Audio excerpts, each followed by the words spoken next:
சென்னையில் அதிமுக பொதுச் செயலர் எடப்பாடி கே பழனிசாமியுடன் தமிழ் மாநில காங்கிரஸ் தலைவர் ஜி.கே. வாசன் தற்போது சந்தித்து பேசி வருகிறார். அண்மை செய்தியாக பார்க்கின்றோம்.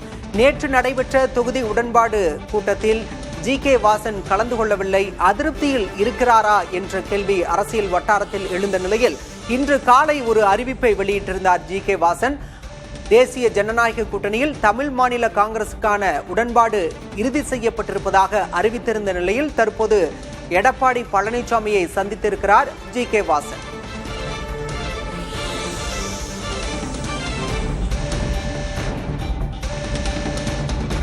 சென்னை பசுமை வழிச்சாலையில் உள்ள அதிமுக பொதுச் செயலர் எடப்பாடி கே பழனிசாமி இல்லத்திற்கு தமிழ் மாநில காங்கிரஸ் தலைவர் ஜி.கே. வாசன் வந்திருக்கிறார்.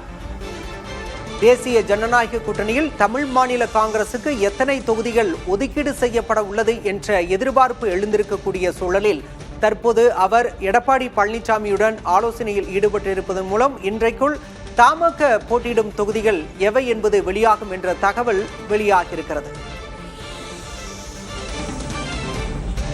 விவரங்களோடு செய்தியாளர் சந்தானம் இணைந்திருக்கிறார். சந்தானம், இன்று காலையே தொகுதி உடன்பாடு இறுதி செய்யப்பட்டதா ஜி.கே. வாசன் சொல்லியிருந்தாரு. இப்போது இந்த சந்திப்பின் மூலம் இன்றே அறிவிக்கப்பட வாய்ப்பு இருக்கா? விவரம். பல தமிழ் மாநில காங்கிரஸ் கட்சியினுடைய தலைவர் ஜி.கே. வாசன் நேற்று இரவு மத்திய அமைச்சர் பியூஷ் கோயலை சந்தித்திருந்தார். அதன் பின்பு இன்று காலை நேற்று நடைபெற்ற சந்திப்புல தொகுதி எண்ணிக்கை இறுதி செய்யப்பட்டதாக இன்று காலை அவர் அறிக்கை வெளியிட்டிருந்த நிலையில் தற்போது அதிமுக பொதுச் செயலர் எடப்பாடி பழனிசாமியை அவருடைய இல்லத்துல சந்தித்திருக்கிறார்.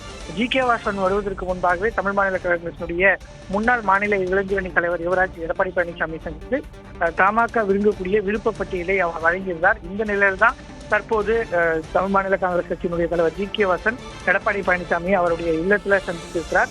இன்றே இந்த கட்சிகளுடனான ஒப்பந்தம் என்பது கையெழுத்தாகி ஜி.கே. வாசன் இன்னும் சற்று நேரத்தில் இது தொடர்பாக செய்தியாளர்களும் சந்திக்க வாய்ப்பு இருப்பதாக தெரிய வந்திருக்கிறது.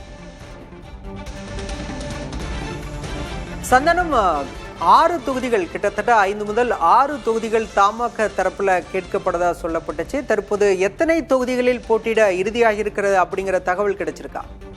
நிச்சயமா தமிழ் மாநில காங்கிரஸ் பொறுத்த வரைக்கும் கடந்த முறை 6 சட்டமன்ற தொகுதியில் போட்டிருந்தாங்க. இந்த முறையும் மிதிவண்டி சின்னத்துல 6 சட்டமன்ற தொகுதியில் போட்டுவதற்கு வாய்ப்பு வழங்க வேண்டும் என்று கேட்டிருந்தது. இருப்பினும் கூட விவரங்களுக்கு நன்றி சந்தானம்.